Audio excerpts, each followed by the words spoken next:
بسم اللہ الرحمن الرحیم. In the name of Allah, the Beneficent, the واحلل عقدة من لساني يفقهوا قولي رب اشرح لي صدري. اور امید بھی نہیں ہے انشاءاللہ. ابھی تو یہ لوگ ہو سکتا ہے آئیں گے انشاءاللہ، دیکھا جائے گا. اللہ مالک. السلام علیکم ورحمۃ اللہ وبرکاتہ. إن الحمد لله نحمده ونستعينه ونستغفره ونعوذ بالله من شرور أنفسنا ومن سيئات أعمالنا. من يهده الله فلا مضل له ومن يضلل فلا هادي له. وأشهد أن لا إله إلا الله وحده لا شريك له وأشهد أن محمدا عبده ورسوله. أما بعد فإن خير الحديث كتاب الله وخير الهدي هدي محمد صلى الله عليه وسلم وشر الأمور محدثاتها وكل محدثة بدعة وكل بدعة ضلالة وكل ضلالة في النار. أعوذ بالله السميع العليم من الشيطان الرجيم. واعبد ربك حتى يأتيك اليقين. وقال النبي الكريم صلى الله عليه وسلم أحب الأعمال إلى الله أدومها. اور بعض روایتوں میں ہے وَإِن قَلَّ. تمام تعریف اللہ رب العالمین کے لیے لائق و زیبا ہے. صلاۃ و سلام نازل ہو اس کے آخری نبی اور رسول سید ولد آدم رحمت للعالمین بشیر اور نذیر پر بیش بہا بے شمار حمد و صلات کے بعد یہ رمضان کے مبارک مہینے میں جو دروس کا سلسلہ منقطع ہوا تھا، اس کے بعد یہ آغاز ہے اور آج یہ پہلا درس ہے رمضان المبارک کے بعد. اور عام طور پر رمضان کے بعد جو پہلا درس ہوتا ہے اس میں چند وہ باتیں بتائی جاتی ہیں بطور تذکیر، اس لیے کہ اللہ رب العالمین کو تذکیر پسند ہے. اللہ نے خود قرآن کریم کے اندر ارشاد فرمایا ہے وَذَكِّرْ فَإِنَّ الذِّكْرَ تَنْفَعُ الْمُؤْمِنِينَ، کہ آپ یاد دہانی کرائیے، ریمائنڈر دیجیے، لوگوں کو یاد دلائیے، اس لیے کہ یاد دہانی مومنوں کے لیے نفع بخش ہوتی ہے. کیونکہ انسان فطرتاً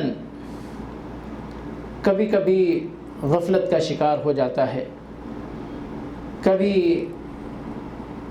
سیدھی راہ سے بھٹک جاتا ہے.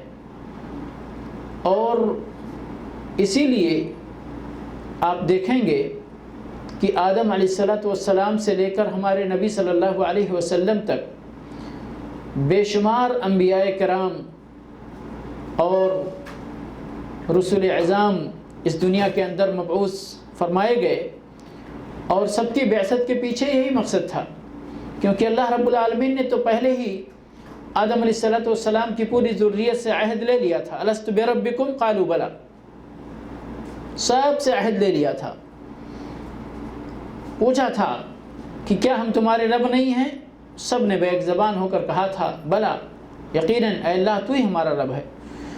لیکن اس کے باوجود، اس عہد کے باوجود، اللہ رب العالمین نے انبیاء کرام کو بھیجا تاکہ وہ انبیاء کرام آئیں اور اللہ کے بندوں کو یاد دلائیں، اللہ کے ساتھ کیا ہوا وہ عہد، وہ وعدہ ان کو یاد دلائیں، تذکیر کریں. وَذَكِّرْ فَإِنَّ الذِّكْرَ تَنْفَعُ الْمُؤْمِنِينَ. یاد دہانی کرائیے، تذکیر کرائیے کہ یاد دہانی مومنوں کے لیے نفع بخش ہوتی ہے. اور بڑی حکمت کی بات ہے، سبحان اللہ. بڑے فلسفے کی بات ہے کہ اللہ رب العالمین نے اس آیت کریمہ کے بعد وہ مشہور آیت نازل فرمائی جس کے اندر ہماری اور آپ کی زندگی کا مقصد بیان فرمایا مباشرتاً اس کے بعد وَذَكِّرْ فَإِنَّ الذِّكْرَ تَنفَعُ الْمُؤْمِنِينَ، یہ آیت اس کے بعد وَمَا خَلَقْتُ الْجِنَّ وَالْإِنسَ إِلَّا لِيَعْبُدُونَ کی آیت ہے۔ یعنی اللہ رب العالمین کیا یاد دلانا چاہتا ہے؟ بندوں کو ان کی زندگی کا مقصد یاد دلانا چاہتا ہے کہ بندے اپنی زندگی کے مقصد سے غافل نہ ہو جائیں، غفلت کے شکار نہ ہو جائیں، ہمیشہ ان کے سامنے ان کی زندگی کا مقصد رہے اور اسی مقصد کے تحت وہ اپنی زندگی گزاریں۔ اللہ رب العالمین نے زندگی گزارنے کا جو طریقہ ان کو دیا ہے اسی طریقے پر رہتے ہوئے جو صراط مستقیم انہیں عطا فرمایا ہے دین اسلام کی شکل میں اسی پر قائم رہیں۔ تو بہرحال اسی حکمت پر مبنی یا اسی بنیاد پر اس طرح کے دروس اختیار کیے جاتے ہیں کہ اپنے بھائیوں کو یاد دلایا جائے کہ رمضان کے مہینے میں چونکہ یہ بابرکت مہینہ ہے اور اس میں ہر خوشبخت آدمی، ہر سعادت مند آدمی اپنی طاقت بھر کوشش کرتا ہے کہ اپنے رب کو خوش کرنے کے لیے زیادہ سے زیادہ نیک اعمال کرے۔ بہت ہی شقی اور بدبخت قسم کے لوگ ہوتے ہیں جو اللہ رب العالمین کی نعمتوں سے محروم ہوتے ہیں، اللہ کی توفیق سے، اللہ کی ہدایت سے محروم ہوتے ہیں کہ رمضان کا مہینہ گزر جائے اور ان کو نیک عمل کی توفیق یا برائیوں سے بچنے کی توفیق نہ ملے۔ تو بہرحال ہم ان کی بات نہیں کرتے، اللہ رب العالمین سب کو ہدایت عطا فرمائے۔ ہم ان کی بات کرتے ہیں جنہوں نے رمضان میں اپنے رب کو خوش کرنے کی حرص کی تھی اور کثرت کے ساتھ نیکیاں انجام دی تھیں اور برائیوں سے اپنے آپ کو بچانے کی کوشش کی تھی۔ بطور خاص اس طرح کے درس میں ان کو تذکیر کی جا رہی ہے اور کی جاتی ہے کہ دیکھیں یہ مہینہ تو آیا اور گزر گیا، اب یہ ٹھیک 11 مہینے کے بعد آئے گا، لیکن وہ رب جس کو خوش کرنے کے لیے آپ اس مبارک مہینے میں زیادہ سے زیادہ نیک کام کر رہے تھے اور اس کی ناراضگی سے بچنے کے لیے آپ برائیوں سے اپنے آپ کو بچا رہے تھے، وہ اللہ حی ہے، قیوم ہے، اس کو نیند نہیں آتی، اس کو اونگ نہیں آتی، وہ اپنے بندوں کے اعمال سے پل پل باخبر ہے، وہ کہیں نہیں گیا ہے۔ رمضان کا مہینہ گزر گیا لیکن رمضان کا رب ابھی بھی ہے اور اپنے بندوں پر اس کی نظر لگی ہوئی ہے۔ تو اس لیے ہم کو چاہیے کہ ہم اپنی طاقت بھر جس طرح ہم نے رمضان کے اندر کوشش کیا اپنے رب کو خوش کرنے کی، اسی طرح ہم پورے سال یہ کوشش کریں کہ ہم ایسے اعمال بجا لائیں جن سے ہمارا پروردگار خوش ہوتا ہے اور ایسے اعمال سے بچتے رہیں جن سے پروردگار کی ناراضگی ہو سکتی ہے۔ اور اب اس کی فضیلت اور اس کے اجر و ثواب اور اس کی اہمیت ہماری شریعت کے اندر کتنی زیادہ ہے اور اس کو ہم کن ناموں سے جان سکتے ہیں، بات وہی ہے، خلاصہ جو میں نے آپ کے سامنے رکھ دیا بطور تمہید۔ لیکن اللہ رب العالمین نے قرآن کریم کے اندر اس کے تعلق سے کیا فرمایا ہے، بے شمار آیتیں ہیں، چند باتیں میں صرف یعنی بطور مثال یا ہمارے لیے بطور مشعل راہ ذکر کروں گا۔ وہ آیت چھوٹی سی آیت جو میں نے آپ کے سامنے پڑھی خطبہ مسنونہ کے بعد، اللہ رب العالمین اپنے نبی کو حکم دے رہے ہیں۔ کس کو؟ اپنے نبی محمد صلی اللہ علیہ وسلم کو حکم دے رہے ہیں اس آیت کے اندر۔ وہ محمد صلی اللہ علیہ وسلم جو پوری زندگی اپنے رب کی عبادت اور بندگی میں وقف کر چکے تھے، اللہ کی طرف دعوت دینے میں، اللہ کی بندگی کرنے میں، اللہ کے دین کی تعلیم دینے میں کوتاہی کا تصور ایک طرح سے ممکن نہیں تھا، لیکن اس کے باوجود اللہ رب العالمین اپنے نبی کو یہ حکم دے رہا ہے، اور اسی کے اندر نبی کی امت کے لیے تعلیم ہے کہ اگر یہ حکم اللہ اپنے اس نبی کو دے رہا ہے جس نبی کو اس نے اپنی اس کائنات کے اندر رسالت کے لیے چن رکھا ہے، نبوت کے لیے چن رکھا ہے، رحمت للعالمین بنایا ہے، بشیر اور نذیر بنایا ہے، ساری انسانیت کے لیے نبی اور رسول بنا کر بھیجا ہے، ان کو اگر یہ حکم ہو رہا ہے تو باقی لوگوں کو کیا حکم ہوگا اللہ کی طرف سے؟ یا کیا یہ حکم باقی لوگوں کے لیے نہیں ہوگا؟ کیا ہے؟ وَاعْبُدْ رَبَّكَ حَتَّى يَأْتِيَكَ الْيَقِينُ، اے میرے نبی صلی اللہ علیہ وسلم، آپ اپنے رب کی عبادت کرتے رہو یہاں تک کہ آپ کو یقین آ جائے، اور یقین کی تفسیر کی گئی ہے کہ اس سے مراد موت ہے، اس سے مراد موت ہے۔ یعنی یہ رمضان آئے گا جائے گا، یہ محرم، یہ سال کے 12 مہینے یہ گردش جاری رہے گی، لیکن ان گردشوں یا گردش ماہ و سال، شب و روز سے آپ کے اعمال پر کوئی فرق نہیں پڑنا چاہیے، آپ کی زندگی کی روٹین پر، اور وہ روٹین ہماری روٹین نہیں جو ڈیوٹی کرنے کی ہے اور جو کھانے کمانے کی ہے، نہیں، عبادت کی روٹین، اللہ کے بندے کی بندگی والی روٹین، وہ متاثر نہیں ہونی چاہیے۔ وَاعْبُدْ رَبَّكَ حَتَّى يَأْتِيَكَ الْيَقِينُ، اپنے رب کی عبادت کرتے رہو یہاں تک کہ موت آ جائے۔ یہ حکم ہو رہا ہے ہمارے رسول صلی اللہ علیہ وسلم کو، اور جس صورت کے اندر اس آیت کا ذکر ہوا ہے، اور ایک دوسری آیت بھی اسی طرح سے اللہ رب العالمین نے ارشاد فرمائی ہے، اس میں بھی خطاب اپنے نبی کو ہے، حکم ہو رہا ہے، اور اسی کے اندر استقامت اور کس طرح ایک مومن بندہ اپنی زندگی گزارے، یہ ایک چھوٹی سی آیت کے اندر پوری تعلیم موجود ہے۔ اللہ رب العالمین اپنے نبی کو حکم دے رہا ہے، فَاسْتَقِمْ كَمَا أُمِرْتَ، سبحان اللہ، فَاسْتَقِمْ كَمَا أُمِرْتَ، اے نبی صلی اللہ علیہ وسلم آپ استقامت اختیار کریں جیسا کہ آپ کو حکم دیا گیا ہے، جیسا کہ آپ کو حکم دیا گیا ہے۔ وَمَن تَابَ مَعَكَ،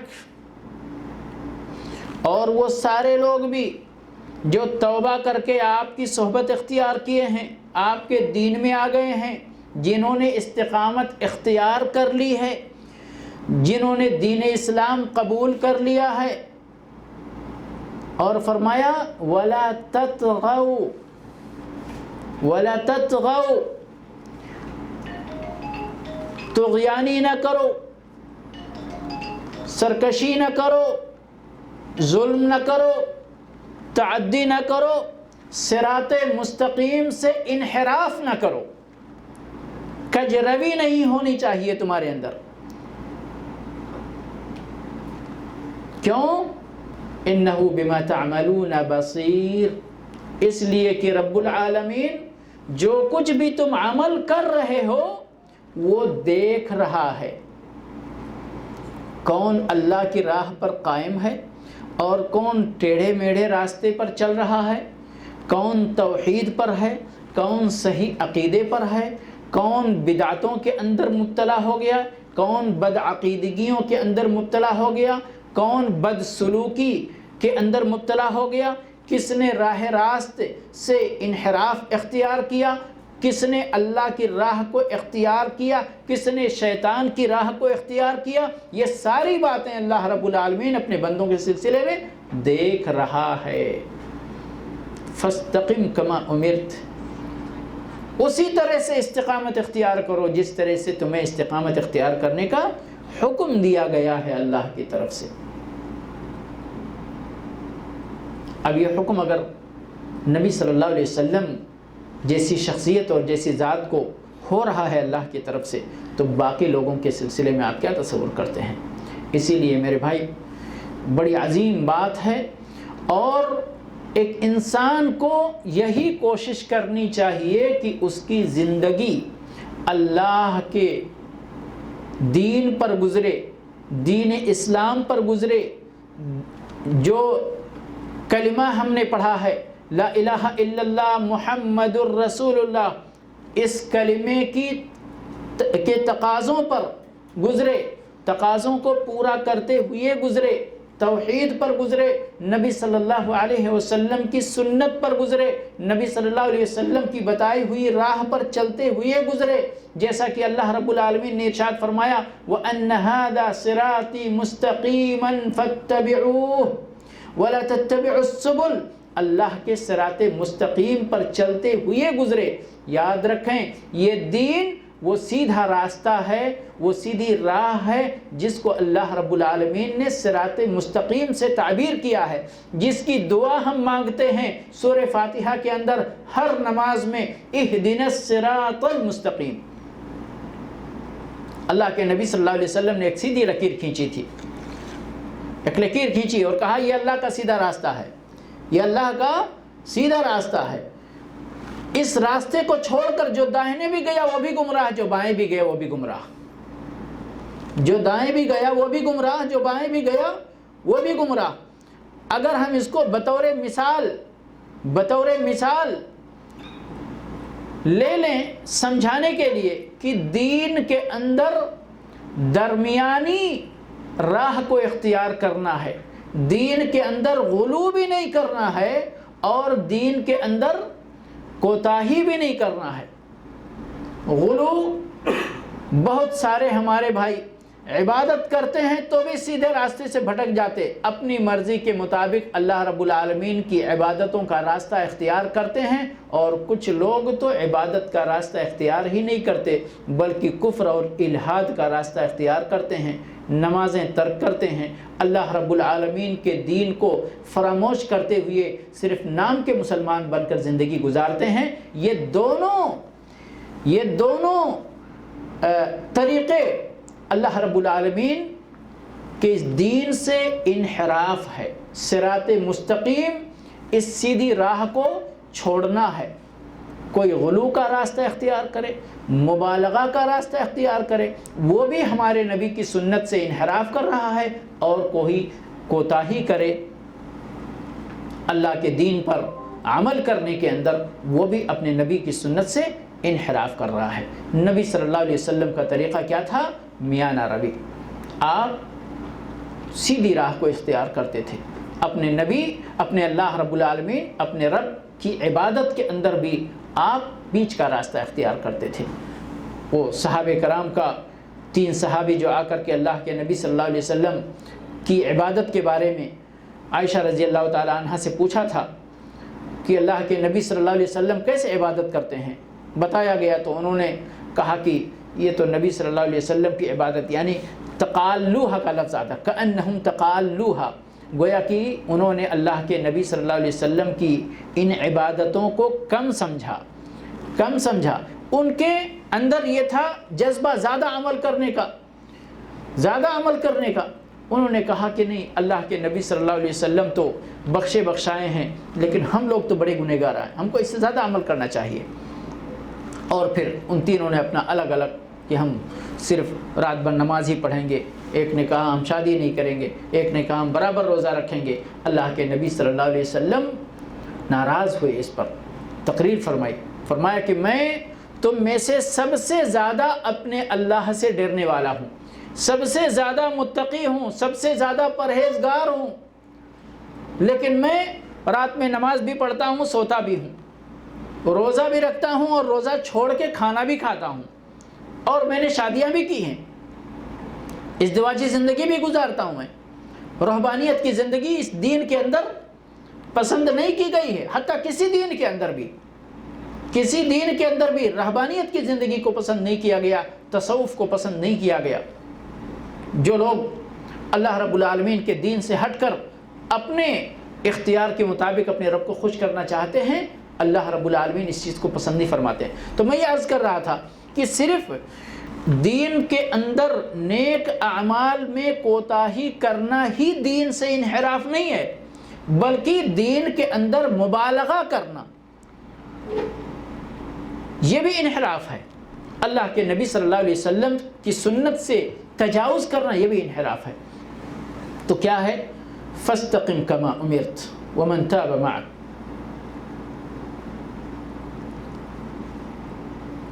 استقامت اختیار کرو جیسا کہ اللہ رب العالمین نے استقامت اختیار کرنے کا حکم دیا ہے۔ اب اس استقامت کا فائدہ کیا ہے؟ یعنی ہم جب اللہ کے دین پر قائم رہتے ہیں تو اس کا فائدہ کیا ہے؟ اور اسی لیے ایک چیز اور فائدہ بتانے سے پہلے کہ اس استقامت کا کلمہ یا جو ہم کہتے ہیں کہ دین پر قائم رہنا چاہیے، اس کا جو مطلب ہے، ایک صحابی نے اللہ کے نبی صلی اللہ علیہ وسلم سے سوال کیا کہ آپ ہمیں ایک ایسی بات دین کے اندر بتا دیجئے کہ ہم جس کو پکڑ کے بیٹھ جائیں اور اسی پر عمل پیرا رہیں اور ہمیں کچھ زیادہ یعنی کسی سے سوال کرنے کی ضرورت نہیں ہو، دین کے سلسلے میں ہم کو ایک جامع اور مانع بات آپ ہم کو بتا دیجئے۔ تو اللہ کے نبی صلی اللہ علیہ وسلم نے کیا فرمایا ان کو؟ فرمایا قل آمنت باللہ ثم استقم۔ کیا؟ آمنت باللہ ثم استقم، اللہ پر ایمان کا اعلان کرو اور اس ایمان پر استقامت اختیار کرو۔ یعنی استقامت میرے بھائی یہ منہج حیاہ ہے، زندگی کا طریقہ ہے۔ اللہ رب العالمین جس راستے پر بندوں کو چلانا چاہتا ہے اسی راہ پر چلنے کا نام استقامت ہے، اور اس پر چلتے رہنے کا نام استقامت ہے۔ اس سے انحراف نہیں کرنا، نہ دائیں جانا نہ بائیں جانا۔ اس کا اجر کتنا ہے؟ استقامت کی یہ آیت بڑی مشہور ہے۔ اللہ رب العالمین ارشاد فرماتے ہیں ان الذین قالوا ربنا اللہ ثم استقاموا، بے شک وہ لوگ جنہوں نے یہ اعلان کیا کہ ہمارا رب اللہ ہے، ثم استقاموا، پھر اسی پر قائم رہے، پھر اسی پر قائم رہے۔ تتنزل علیہم الملائکۃ الا تخافوا ولا تحزنوا وابشروا بالجنة التي كنتم توعدون نحن اولیاؤکم فی الحیاة الدنیا وفی الآخرہ ولکم فیہا ما تشتہی انفسکم ولکم فیہا ما تدعون نزلا من غفور رحیم۔ ان آیتوں کے اندر، چند آیتوں کے اندر جتنی خوشخبری ایک استقامت اختیار کرنے والے مومن کو دے دی گئی ہے، اس کے بعد میرے بھائی کوئی خوشخبری نہیں ہے، بڑی عظیم خوشخبری ہے۔ ان الذین قالوا ربنا اللہ ثم استقاموا تتنزل علیہم الملائکہ، ان کے اوپر فرشتے نازل ہوتے ہیں۔ کیا کہتے ہیں وہ فرشتے؟ اللہ تخافوا ولا تحزنوا، نہ خوف کرو نہ غم کرو، نہ ماضی کی فکر نہ مستقبل کا غم، یا نہ ماضی کا غم نہ مستقبل کی فکر۔ سمجھ گئے؟ تتنزل علیہم الملائکۃ الا تخافوا ولا تحزنوا، غم ختم، فکر ختم۔ اب کیا آگے ہے؟ خوشخبری۔ وابشروا بالجنۃ التی کنتم توعدون، اس جنت کی خوشخبری بشارت قبول کرو جس جنت کا تم سے وعدہ کیا جاتا رہا ہے کہ یہ جنت تم کو ملنے والی ہے، یہ جنت تم کو ملنے والی ہے۔ یہ خوشخبری کہتے ہیں، تفسیر کے اندر آتا ہے سلف نے کہ یہ خوشخبری 3 موقع پر فرشتے آ کر بندے کو دیتے ہیں، 3 موقع پر۔ ایک جب اس کی موت آتی ہے تو فرشتے نازل ہوتے ہیں، اس کو خوشخبری عطا کرتے ہیں۔ جب وہ قبر میں جاتا ہے تو بھی فرشتے آتے ہیں اور وہاں پر بھی اس کو خوشخبری ملتی ہے، اور اس کے بعد جب وہ قیامت کے دن اٹھایا جائے گا اس کو بھی۔ اور یہ 3 مواقع انسان کی زندگی میں سب سے خوفناک مرحلے ہیں۔ کتنا بھی مضبوط اعصاب اور کتنا بھی طاقتور انسان ہو، موت کے وقت ڈھیلا پڑ جاتا ہے موت کے وقت کہ اب ہم تو جا رہے ہیں، اس پوری دنیا کی بادشاہت اس کے قدموں میں کیوں نہ ہو، لیکن جب موت کا فرشتہ اس کے سامنے آ کر کھڑا ہوتا ہے تو اس سے زیادہ مجبور اور بے بس انسان اور کوئی نظر نہیں آتا۔ اس موقع پر اس کو اس زندگی میں اس نے کیا کیا کیا ہے، سبحان اللہ، یعنی ایک طرح سے سائنس کی بات بھی ہے، یہ دماغ کا مرتے وقت اتفاقیہ کہیں وہ کیا مشینیں لگتے ہیں دماغ کی حرکت اور کچھ پہچاننے کے لیے، تو اتفاق سے وہ مشین کسی کو لگی ہوئی تھی اور اسی وقت اس کو موت آئی۔ تو ایسے اس میں جو بیان کرنے والے بیان کیا کہ اس وقت ایسا لگتا ہے موت کے وقت کہ انسان اپنی پوری زندگی کی جو کیفیات جو اس کی ہوتی ہیں وہ ایک لمحے کے اندر اس کے دماغ میں آتی اور جاتی ہیں اور گزرتی ہیں، کہ وہ گویا کہ جو کچھ بھی اس نے اپنی دنیا میں کیا ہے اب اس کو اپنے نامہ اعمال کے مطابق اس کے اگلی زندگی کی اس کو فکر لاحق ہوتی ہے کہ اب ہمارے ساتھ کیا ہوگا، ہم نے تو دنیا میں ایسا کیا ایسا کیا ایسا کیا ایسا کیا۔ اب اگر نیک بندہ ہوتا ہے تو فرشتے خوشخبری اس کو دیتے ہیں کہ گھبراؤ نہیں، تم کہیں ایسی جگہ نہیں جا رہے ہو جہاں تمہارے لیے خطرہ ہے، بلکہ غفور رحمان اور رحیم رب کے پاس جا رہے ہو، بشارت قبول کرو۔ قبر میں بھی قبر کی داستان مطول حدیثوں کے اندر اللہ کے نبی صلی اللہ علیہ وسلم نے بیان کر رکھا ہے کہ فرشتے آتے ہیں، سوال اور جواب ہوتا ہے۔ اگر بندہ نیک ہوتا ہے تو اس کو کہا جاتا ہے کہ تم سو جاؤ، جنت کا بستر بچھا دیا جاتا ہے، جنت کی کھڑکی کھول دی جاتی ہے۔ اور اگر بندہ اس کے علاوہ ہے تو جہنم کا بستر بچھایا جاتا ہے، جہنم کی کھڑکی کھولی جاتی ہے۔ اور نیک بندہ کہتا ہے، چونکہ اس کو خوشخبری مل چکی ہوتی ہے جنت کے، کہتا ہے اے اللہ قیامت قائم فرما تاکہ میں جنت میں جاؤں، ابھی تو میں کھڑکی سے دیکھ رہا ہوں، میں اس جگہ جانا چاہتا ہوں۔ بندہ اگر برا ہوتا ہے تو وہ کہتا ہے اے اللہ قیامت قائم نہ کر، کیونکہ وہ دیکھ رہا ہے کہ ابھی تو کھڑکی سے لپٹ آ رہی ہے، قیامت آنے کے بعد ہمیں اس جگہ جانا پڑے گا۔ تو وہاں بھی مومن آدمی کو، نیک آدمی کو، صالح آدمی کو فرشتے خوشخبری دیتے ہیں، اور اس کے بعد جب اس کو قیامت کے دن اٹھایا جائے گا تو وَأَبْشِرُوا بِالْجَنَّةِ الَّتِي كُنْتُمْ تُوعَدُونَ نَحْنُ أَوْلِيَاؤُكُمْ فِي الْحَيَاةِ الدُّنْيَا وَفِي الْآخِرَةِ، ہم تمہارے ولی ہیں، ہم تمہارے دوست ہیں، دنیا کے اندر بھی، دنیا کی زندگی کے اندر بھی اور آخرت کی زندگی کے اندر بھی۔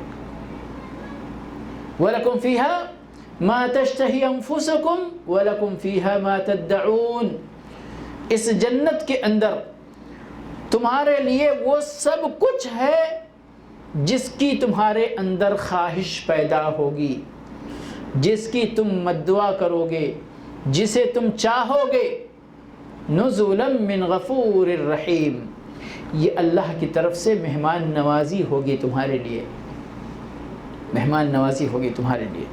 یہ اللہ رب العالمین کی طرف سے استقامت اختیار کرنے والے بندے کو خوشخبری ہے۔ وہ بندہ جو نیک عمل پر مداومت اختیار کرے، برائیوں سے بچنے پر مداومت اختیار کرے، برائیوں سے بچنے پر مداومت اختیار کرے، کیونکہ برائیوں سے بچنا بھی نیکی ہے یا نہیں ہے؟ نیکی ہے، نیکی کرنا بھی نیکی ہے اور برائیوں سے بچنا بھی نیکی ہے، کیونکہ یہی اللہ کی اطاعت و فرما برداری ہے۔ اللہ جن کاموں کے کرنے کا حکم دیتا ہے، اللہ کی فرما برداری ان کاموں کے کرنے میں ہے، اور جن کاموں سے اللہ رب العالمین روک رہا ہے، منع فرما رہا ہے، ان کاموں سے رک جانا اللہ کی اطاعت و فرما برداری ہے۔ تو دونوں چیزیں، نیکیوں کا بجا لینا، برائیوں سے بچتے رہنا، اور اسی اصول پر، انہی اصولوں پر زندگی گزارنا، یہی استقامت ہے، اور اس استقامت کا اتنا بڑا پھل ہے، اتنا بڑا اجر و ثواب ہے۔ یہاں مناسبت سے ان آیتوں کے بعد اللہ رب العالمین نے وہ آیت نازل فرمائی ہے جس کے اندر دعوت دینے، دعوت الی اللہ کی فضیلت بیان کی گئی ہے، اور شاید اس کے اندر یہ اشارہ ہے کہ اللہ کے دین کی دعوت کا کام بھی مستقل ہونا چاہیے، اور وہ بھی استقامت کا ایک اہم ذریعہ ہے، اور بے شک یہ کام لوگوں کو اللہ کے دین کی طرف بلانا اور اللہ کے دین کی تعلیم سیکھنا اور سکھانا، یہ اللہ کے دین پر قائم رہنے اور رکھنے کا ایک بہت بڑا ذریعہ ہے، اور یہ استقامت کا ایک اٹوٹ حصہ ہے، اہم جز ہے کہ اللہ کے دین کو سیکھا اور سکھایا جاتا رہے، اس کی تعلیم دی جائے، اس کی تعلیم لی جائے، لوگوں کو صحیح عقیدے کی تعلیم دی جائے، لوگوں کو برے عقیدے سے باز رکھنے کی کوشش کی جائے، ان کو ڈرایا جائے، یہ ساری چیزیں استقامت کا حصہ ہے۔ استقامت اللہ کے نبی صلی اللہ علیہ وسلم نے،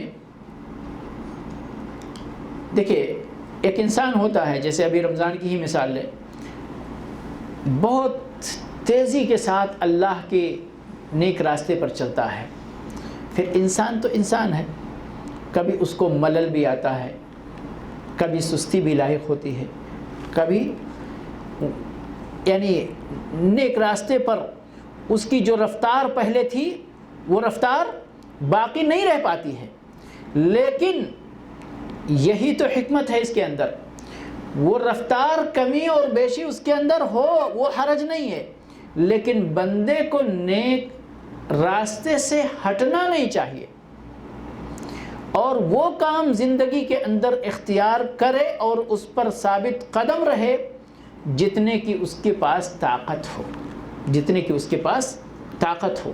ہاں مواسم آتے ہیں تو بندہ تیزی اختیار کرتا ہے اور یہ مطلوب بھی ہے، لیکن موسم ختم ہو جانے کے بعد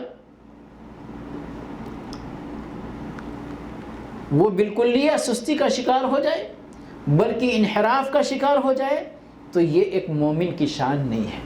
اللہ کے نبی صلی اللہ علیہ وسلم ارشاد فرماتے ہیں احب الاعمال الی اللہ ادومها، اللہ کے نزدیک سب سے بہترین عمل وہ ہے جس پر ہمیشگی برتی جائے، جس کو برابر کیا جاتا رہے۔ بعض روایتوں میں نے کہا وَإِن قَلَّ کا لفظ ہے، چاہے وہ عمل کم ہی کیوں نہ ہو، تھوڑا ہی کیوں نہ ہو، لیکن برابر کرتے رہنا چاہیے، منقطع نہیں ہونا چاہیے، چھوڑنا نہیں چاہیے۔ بہت سارے لوگ الا من رحم اللہ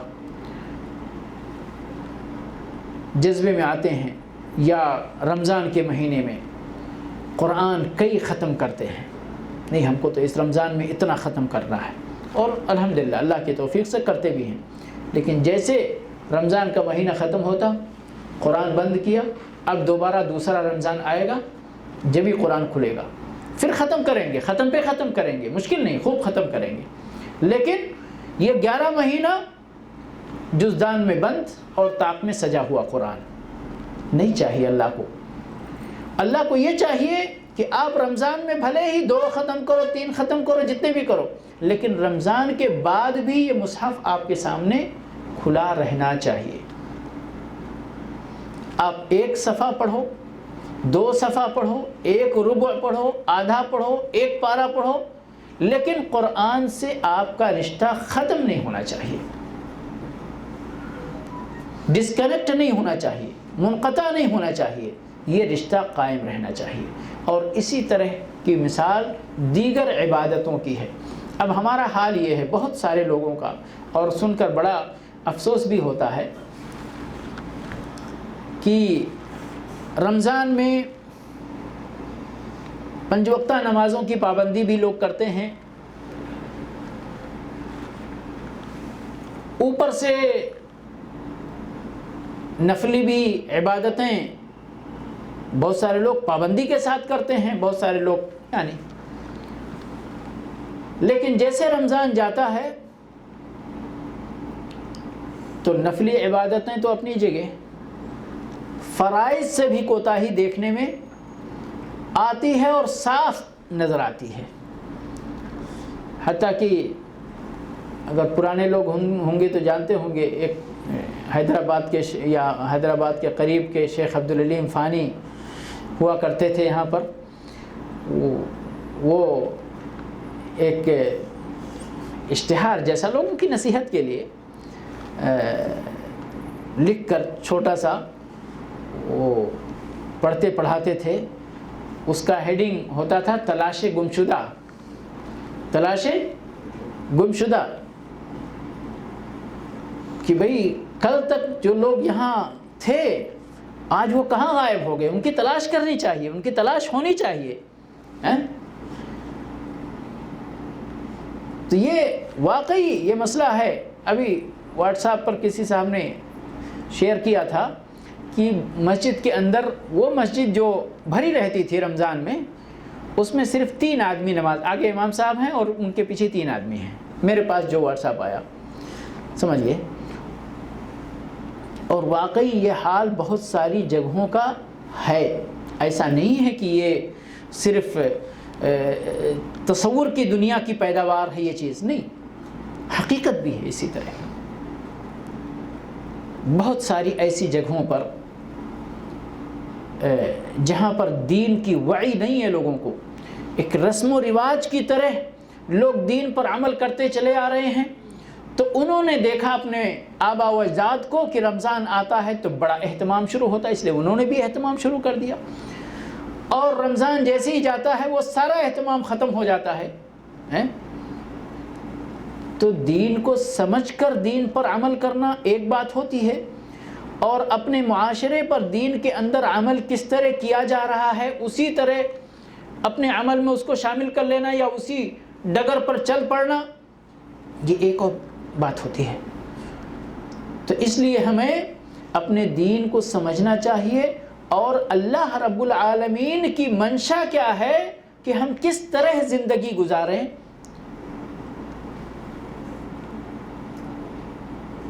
کیا اللہ یہی چاہتا ہے کہ 1 مہینہ عبادت کر کے 11 مہینے اللہ کو بھول جاؤ؟ کسی سلف نے کہا تھا یہ قوم تو بہت بری قوم ہے جو صرف رمضان میں اپنے رب کو پہچانتے ہیں، جو صرف رمضان میں اپنے رب کو پہچانتے ہیں، یہ تو بے اصل قوم ہے، یہ تو بہت بری قوم ہے۔ اللہ کو ایسی قوم نہیں چاہیے، اللہ کو ایسے بندے نہیں چاہیے، اللہ کو ایسے بندے چاہیے جو سال بھر اور پھر پوری زندگی، ہماری زندگی تعبیر ہے ہی نہیں ماہ و سال سے، تو ان کے اندر ہمیں اللہ رب العالمین کو یاد رکھنا چاہیے اور اس دین پر قائم رہنا چاہیے۔ اور آپ کو بتاؤں میں کہ یہ نفل اور یہ سنتیں، ان کے اندر کمی اور زیادتی کی گنجائش ہو سکتی ہے، لیکن کچھ چیزیں اللہ رب العالمین نے ہم سے ایسی طلب کی ہیں کہ جن کے اندر کسی طرح کی کمی کی گنجائش نہیں ہے، اور وہ ہیں فرائض۔ کیا ہیں وہ؟ فرائض، گنجائش نہیں اس میں۔ رمضان میں آپ 5 وقتہ پڑھیں اور رمضان ختم ہو جائے تو 3 پہ آ جائیں یا 4 پہ آ جائیں یا 2 پہ آ جائیں۔ بہت سارے لوگ جہاں ڈیوٹی کرتے ہیں، ڈیوٹی پہ اگر نماز پڑھی جاتی ہے تو ڈیوٹی پہ نماز پڑھتے، گھر آتے تو نماز نہیں پڑھتے۔ کیوں؟ ڈیوٹی میں آدھے گھنٹے کا ادھر آف ہوتا ہے، تو سب لوگ نماز پڑھتے ہیں تو وہ بھی پڑھ لیتے ہیں۔ تو میرے بھائی، اللہ رب العالمین کو یہ طریقہ پسند نہیں۔ اللہ رب العالمین تو ہمیشہ ہمیشگی کو پسند کرتا ہے، استقامت کو پسند کرتا ہے، ثبات کو پسند کرتا ہے، مداومت کو پسند کرتا ہے۔ اللہ رب العالمین ہمیشہ وہ حدیث دیکھیے جس میں اللہ رب العالمین نے تطوع کا بھی کی بڑی فضیلت بیان فرمائی. من عاد لی، حدیث قدسی ہے، من عاد لی ولیا فقد آذنتہ بالحرب، جس نے میرے کسی ولی سے دشمنی کی تو میں اس کے ساتھ اعلان جنگ کرتا ہوں. اس حدیث میں اس کے بعد جو پہلا جملہ ہے وہ یہ ہے کہ اللہ رب العالمین کا تقرب بندہ جن چیزوں سے حاصل کرنا چاہتا ہے ان میں سب سے زیادہ محبوب چیز اللہ کو کیا ہے؟ اس کی فرض کردہ عبادتیں ہیں، اس کے فرائض ہیں. اس کے بعد پھر بندہ نفل وَمَا زَالَ يَتَقَرَّبُ إِلَيَّ بِالنَّوَافِلِ حتیٰ، پھر نوافل کا نمبر آتا ہے. لیکن سب سے زیادہ اللہ رب العالمین کا تقرب جن اعمال کے ذریعے حاصل کیا جا سکتا ہے وہ کیا ہیں؟ وہ فرائض ہیں. فرائض کے اندر کسی طرح کی کم و کاس، کسی طرح کی گنجائش، یعنی کوتاہی کی گنجائش نہیں پائی جاتی. اور کتنا صاف دیکھنے میں آتا ہے الا من رحم اللہ. تو میرے بھائی اب یہاں پر دور یا رول کردار ہے آپ کا، ہمارا اور ایسے لوگوں کا کہ جو لوگوں کو تذکیر کا فریضہ انجام دے سکتے ہیں. یہی جہاں پر لوگ کوتاہی کا شکار ہونے لگے وہیں پہ ہمارا کردار شروع ہوتا ہے ان کو یاد دہانی کا. اب آپ اتنے لوگ ہیں، اس میں سے کچھ یہاں پر فیملی والے ہیں اور کچھ کی فیملیاں اپنے اپنے گھر پہ ہیں. رمضان میں خوب عبادتیں گھر پہ بھی ہوئی ہوں گی. اب رمضان کے بعد وَمَنْ أَحْسَنُ قَوْلًا مِّمَّنْ دَعَا إِلَى اللَّهِ وَعَمِلَ صَالِحًا وَقَالَ إِنَّنِي مِنَ الْمُسْلِمِينَ قُوا أَنفُسَكُمْ وَأَهْلِيكُمْ نَارًا وَقُودُهَا النَّاسُ وَالْحِجَارَةُ عَلَيْهَا مَلَائِكَةٌ غِلَاظٌ شِدَادٌ لَا يَعْصُونَ اللَّهَ مَا أَمَرَهُمْ. ہم اپنے بچوں کو، اپنی بیویوں کو، بیٹا بیٹی کو برابر نصیحت کریں، ان کو یاد دہانی کرائیں، ان کو ڈرائیں اللہ سے، ان کو غفلت سے بیدار کریں. اور اللہ رب العالمین کو غفلت کے وقت میں کی گئی عبادت کتنی پسند ہے میرے بھائی. اس سے پتہ چلتا ہے کہ اللہ رب العالمین حتیٰ کہ جائز غفلت کو بھی پسند نہیں کرتا ہے. اللہ چاہتا ہے کہ ہمیشہ لوگ ہمیں یاد کریں. اسی لیے اوابین کی نماز، اوابین جب لوگ غفلت کے شکار ہوتے ہیں ان وقتوں میں جو لوگ نماز پڑھتے ہیں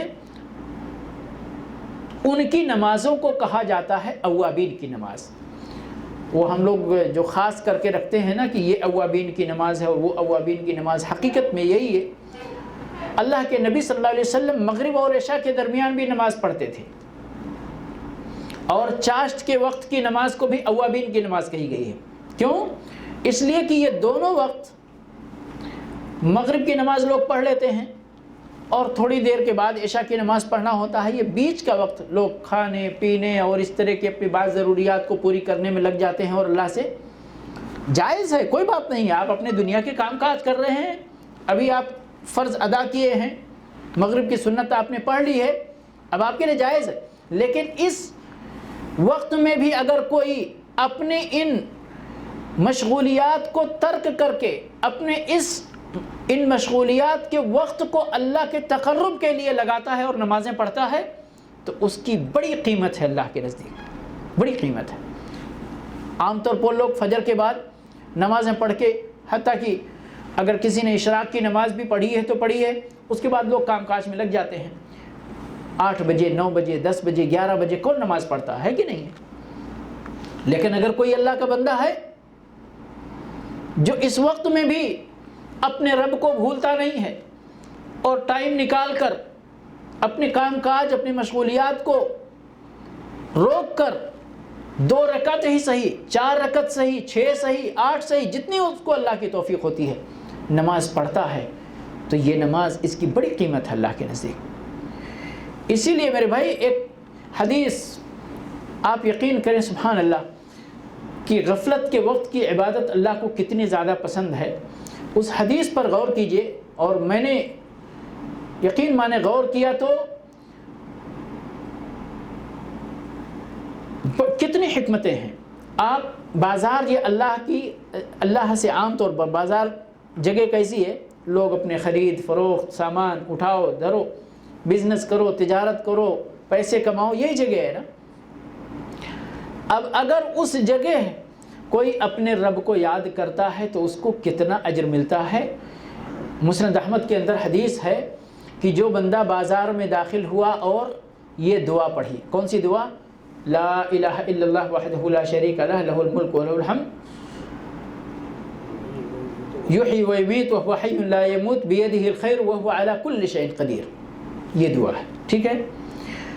تو اس بہت بڑی دعا تو نہیں ہے، بہت مشکل بھی نہیں ہے، آسان ہے، چھوٹی ہے، لیکن بازار میں جب یہ بندہ دعا پڑھ لیتا ہے تو اس کو کتنی نیکی ملتی ہے؟ نہیں، یہی تو عام طور پر صحیح احادیث فضائل اعمال کے جو ہیں نا، اس میں عام طور پر اتنے بڑے اجر کی خوشخبری نہیں ہے جتنا اس حدیث کے اندر ہے۔ میں نے بہت غور کیا کہ آخر اللہ رب العالمین نے اتنا اجر کیوں رکھا ہے اس کے اندر، اتنا اجر کیوں رکھا ہے؟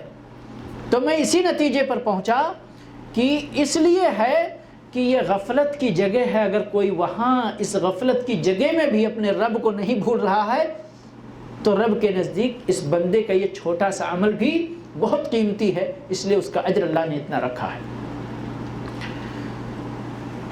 1 ملین گناہوں کے معافی کی بات کی گئی ہے اور 1 ملین نیکی حسنہ ملنے کی بات کی گئی ہے۔ لہو الف حسنہ، 1000 کتنا ہوتا ہے؟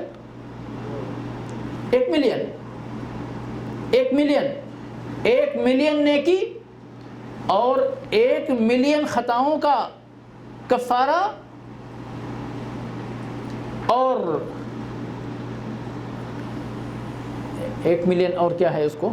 3 چیزیں بیان کی گئی ہیں، 3 چیزیں ہیں، 1 ملین نیکی ہے اور 1 ملین برائیوں کا کفارہ ہے اور 1 ملین اور ذکر ہے اس کے اندر کچھ، 1 ملین اس کے درجات بلند ہوتے ہیں، 1 ملین اس کے درجات بلند کیے جاتے ہیں۔ اب آپ سوچئے، لا الہ الا اللہ وحدہ لا شریک لہ لہ الملک و لہ الحمد یحیی و یمیت وہو حی لا یموت بیدہ الخیر وہو علی کل شیء قدیر۔ کتنے کلمات ہیں؟ گنے ہوئے کلمات ہیں، لیکن کہاں پڑھنا ہے؟ جہاں آپ داخل ہو رہے ہیں تو آپ کے دماغ میں ہے اتنے میں خریدنا ہے اور اتنے میں بیچنا ہے اور اتنا پروفٹ کمانا ہے۔ اس جگہ جب آپ یہ دعا پڑھ لیتے ہیں تو اللہ رب العالمین، یہ سب سے بڑا پروفٹ ہے۔ اگر اس بازار سے آپ برابر سرابر لوٹ آئے، تھوڑا بہت گھاٹا لے کر لوٹ آئے یا نفع کے ساتھ، اور یقیناً انشاءاللہ نفع کے ساتھ لوٹیں گے آپ۔ جبیل میں ہم یہاں شروع میں ہی آئے تھے، تو جبیل میں دعات کے لیے، ہم جیسے لوگوں کے لیے یعنی وہ کورس ہوتا ہے، کیا تھا ان لوگوں نے، تو اس میں کسی یعنی تجربہ کار دعوت کے میدان میں، وہ 15 سال امریکہ میں رہے تھے اور چھوٹا موٹا بزنس بھی کرتے تھے وہ کسی امریکن کے پارٹنرشپ میں، تو انہوں نے اس دعا کی برکت کا بھی اپنا قصہ سنایا، کئی باتیں بتائیں، ان میں سے ایک بات کہ ہم جاتے تھے تو بازار میں وہ چھوٹی سی آرٹیفیشل جویلری کی یا کس کی دکان تھی، بتا رہے تھے وہ کہ وہ دن بھر بیٹھا رہتا تھا، ان کا پارٹنر، کچھ بھی بکری نہیں ہوتی تھی۔ میں جاتا تھا اپنے ٹائم کے حساب سے آدھے گھنٹے 1 گھنٹے میں، اور ایک اچھی خاصی بکری اتنی دیر میں ہو جاتی تھی، میں دکان بند کرتا تھا، چلا جاتا تھا۔ پارٹنر کہتا تھا کہ تعجب کرتا تھا کہ میں پورے دن بیٹھا رہتا ہوں اور کوئی نہیں آتا ہے ہمارے پاس، آخر تمہارے پاس ہے کیا جادو؟ کیا جادو ہے تمہارے پاس کہ تم جیسے آتے ہو، کسٹمر آتے ہیں اور گھنٹہ 2 گھنٹہ کے اندر تم 2-4 گھنٹے کا 8 گھنٹے کا بزنس کر لیتے ہو، چلے جاتے ہو۔ حساب تو دونوں کا جو بھی ہے، لیکن اس کو یہ تعجب ہوتا تھا کہ میں بیٹھا رہتا ہوں، یہ آتا ہے، میں ڈیوٹی لمبی کرتا ہوں، کوئی فائدہ نہیں کما پاتا ہوں، یہ ڈیوٹی مختصر کرتا ہے اور فائدہ کما کے اور چلا جاتا ہے۔ تو انہوں نے کہا میں نے وہ راز اس کو بتایا کہ یہ میں اللہ کو یاد کرتے ہوئے آتا ہوں، اللہ کو یاد کرتے ہوئے جاتا ہوں، یہ حلال ہمارا دھندا ہے، میں اس کو کر رہا ہوں، اللہ رب العالمین ہمارے اس بزنس کے اندر برکت بھی عطا فرماتا ہے، اجر بھی ملتا ہے، برائیاں بھی معاف ہوتی ہیں، درجات بھی بلند ہوتے ہیں، اور اللہ رب العالمین برکت بھی عطا فرماتے ہیں۔ اور قرآن کریم کے اندر کتنی آیتیں بے شمار اس طرح سے ہیں جن کے اندر اللہ رب العالمین نے اپنے بندوں سے وعدہ کیا ہے کہ نیکیاں کرو، اللہ سے استغفار کرو، ایمان لاؤ، ہم خزانے کھول دیں گے تمہارے لیے۔ لیکن انسان ہے کہ اگر کچھ اللہ کی نعمت پاتا ہے تو اترانا شروع کر دیتا ہے، اللہ کے فضل کو بھول جاتا ہے، میں نے ایسا کیا، میں نے ویسا کیا، میں نے یہ حکمت اپنائی، میں نے یہ کام کیا، بھول جاتا ہے اللہ کو، سب کچھ خود اللہ بن بیٹھتا ہے۔ اور اس کے بالمقابل اگر تھوڑی سی مصیبت آئے، بزنس میں تھوڑا گھاٹا شروع ہو جائے تو رونا اور گڑ گڑانا شروع کر دیتا، ارے ایسا ہو گیا، ویسا ہو گیا، ویسا ہو گیا۔ ایک مومن آدمی کی شان بالکل الگ ہے۔ مومن آدمی کی شان یہ ہے کہ نعمت ملے تو اللہ کا شکر ادا کرے، اور اگر پریشانی کسی مرحلے میں آئے تو صبر کرے اللہ کے لیے۔ اور یہ دونوں حالتیں مومن کی، یہ اللہ رب العالمین کی رضامندی سے خالی نہیں ہے، بلکہ صبر کرنے کا مقام شکر سے بھی زیادہ ہے، کم نہیں۔ انما یوفی الصابرون اجرہم بغیر حساب۔ تو بہرحال خلاصہ یہ ہے میرے بھائی، اور دنیاوی بھی مثال، ہم لوگ دین کی مثال ذرا کم سمجھتے ہیں، دنیاوی مثال بھی اگر اس کو آپ لینا چاہتے ہیں کہ بھئی جب موسم آتا ہے، رمضان کا موسم آتا ہے یا اور کوئی بھی موسم آتا ہے، تو دنیا بھی کمانے والے کماتے ہیں، وہ دنیا کمانے کا موسم بھی رہتا ہے کہ نہیں ہے، اور دین کمانے کا بھی موسم ہے، اللہ سے اجر و ثواب کمانے کا بھی موسم ہے۔ لیکن کسی بزنس مین کو دیکھا ہے آپ نے کہ رمضان کے بعد اس نے دکان بند کر کے سال بھر چھٹی کر لی ہو؟ تو ہم مومن لوگ کیا چھٹی کر لیں سال بھر کا؟ ہاں ٹھیک ہے، تھوڑا اہتمام آپ نے موسم کے کیا، کوئی بات نہیں، اچھی بات ہے، لیکن دکان بند کر کے بیٹھ جائیں، یہ مومن کی شان نہیں ہے، جیسے کہ کسی ہوشیار تاجر کی شان نہیں ہے۔ تو ہم دنیا والوں سے بھی سبق سیکھ سکتے ہیں، اور دنیا والوں سے اپنے دین کے سلسلے میں ہمیں آگے بڑھنا چاہیے۔ اللہ رب العالمین نے دین کے سلسلے میں 2 لفظ استعمال کیا میرے بھائی، 2 لفظ، اور یہ دونوں لفظ اگر آپ غور کریں تو ہم سے اللہ رب العالمین کیا چاہتے ہیں؟ مختصر وقت ہو رہا ہے ابھی۔ اللہ رب العالمین نے فرمایا ہے وَسَارِعُوا إِلَى مَغْفِرَةٍ مِّن رَبِّكُمْ وَجَنَّةٍ عَرْضُهَا السَّمَاوَاتُ وَالْأَرْضُ، ٹھیک ہے؟ دوسرا کلمہ فرمایا وَسَابِقُوا إِلَى مَغْفِرَةٍ مِّن رَبِّكُمْ وَجَنَّةٍ عَرْضُهَا كَعَرْضِ السَّمَاءِ وَالْأَرْضِ۔ ایک جگہ سارعو فرمایا ہے اور ایک جگہ سابقو فرمایا ہے۔ یہ سارعو اور سابقو میں فرق سمجھتے ہیں؟ دونوں مطلوب ہے ہم سے، دونوں۔ ایک مومن آدمی سے اللہ رب العالمین کیا چاہتا ہے کہ ہم دین کی راہ پر، دیکھیں، اور کسی چیز کے اندر ایک دوسرے سے ریس کرنے کا حکم اللہ نے نہیں دیا ہے۔ ہم تو دنیا میں ریس کرتے ہیں نا، اس کی ایک منزل کھڑی ہو گئی تو ہماری دوسری ہونی چاہیے، اس کی 2 ہو گئی تو ہماری تیسری ہونی چاہیے، اس کی ایک کمپنی کھلی تو ہماری 2 ہونی چاہیے، اس کی ایک دکان کھلی تو ہماری 2 ہونی چاہیے، اس نے ایک پلاٹ خریدا تو ہم کو 2 پلاٹ خریدنے چاہیے۔ جو بھی ہے ہماری ریس جو ہے وہ دنیا میں چلتی ہے۔ اللہ رب العالمین کیا چاہتا ہے؟ سارعوں میں ریس نہیں ہے، سارعوں میں اللہ چاہتا ہے اگر تمہارے ساتھ کوئی بھی نہ ہو تو تم اکیلے تیز دوڑو، اکیلے اللہ کی طرف تیز دوڑو۔ وَسَارِعُوا إِلَى مَغْفِرَةٍ مِّن رَبِّكُمْ، تیزی کے ساتھ دوڑ پڑو اللہ کے، اپنے رب کے مغفرت کی طرف۔ وَجَنَّةٍ عَرْضُهَا السَّمَاوَاتُ وَالْأَرْضُ، اور ایسی جنت کی طرف جس کی کشادگی آسمانوں اور زمینوں کی برابر ہے۔ ٹھیک ہے، یہ اکیلے بھی ہو تو بھی دوڑتے رہو، دائیں بائیں دیکھو ہی نہیں۔ اور دوسرا لفظ وَسَابِقُوا إِلَى مَغْفِرَةٍ مِّن رَبِّكُمْ وَجَنَّةٍ عَرْضُهَا كَعَرْضِ السَّمَاءِ سابقو. اگر تمہارے ساتھ اور بھی نیک لوگ ہیں، یہاں کمپٹیشن کرو نیکی میں، لیکن ریا مت کرو. کمپٹیشن کرو کس کے لیے؟ اللہ سے اجر کمانے کے لیے، مگر اخلاص کے ساتھ. یہ نہیں کہ آپ کے بغل میں چندے کی دکان لگائی گئی، کسی نے 1000 چندہ دیا تو آپ کو یہ ہوا کہ بھئی ارے اس نے 1000 چندہ دیا، میری تو ناک کٹ جائے گی، میں تو اس سے بڑا سیٹ ہوں، اس لیے میں 5 دوں گا. نہیں، یہ نیت نہیں ہونی چاہیے. آپ 5 دو، یہ مطلوب ہے شرعاً، لیکن نیت یہاں ناک بچانے کی نہیں ہونی چاہیے، بلکہ نیت یہ ہونی چاہیے اس نے 1000 دے کر جتنی نیکی کمائی ہے میں اس سے زیادہ نیکی کمانا چاہتا ہوں، اس لیے میں 2000 دوں گا تاکہ مجھے نیکی زیادہ ملے.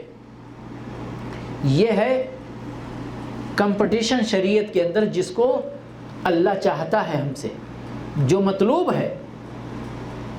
تو اسی کے ساتھ زندگی گزاریں اور ہمیشہ اسی پر قائم رہیں، نہ اپنے دین کے اندر غلو کا راستہ اختیار کریں اور نہ کوتاہی اور کمی کا راستہ اختیار کریں.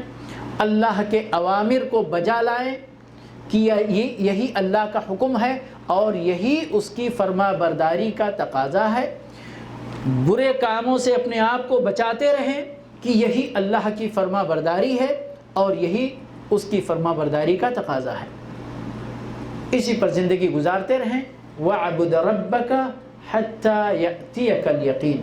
اپنے رب کی بندگی کرتے رہیں یہاں تک کہ یقین آ جائے، موت آ جائے. اور یاد رکھیں میرے بھائی، عربی کے اندر مثل ہے کہ جو کسی چیز پر جوان ہوتا ہے وہ اسی پر بوڑھا ہوتا ہے، اور جو کسی چیز پر بوڑھا ہوتا ہے اسی پر اس کی موت آتی ہے، اور جس چیز پر کسی کی موت آتی ہے وہ بندہ اسی پر قیامت کے دن اٹھایا جائے گا. خاتمہ بالخیر کی دعا مانگنی چاہیے اور اس کے اسباب بھی اختیار کرنے چاہیے، اور اسباب یہی ہے کہ نیکی کے راہ پر ثابت قدم رہیں. اللہ رب العالمین سے دعا ہے کہ پروردگار ہمیں استقامت کما حقہ عطا فرمائے. واحلل عقدة من لساني يفقهوا قولي رب اشرح لي صدري ويسر لي أمري واحلل عقدة من لساني يفقهوا قولي رب اشرح لي صدري ويسر لي أمري واحلل عقدة من لساني يفقهوا قولي رب اشرح لي صدري ويسر لي أمري واحلل عقدة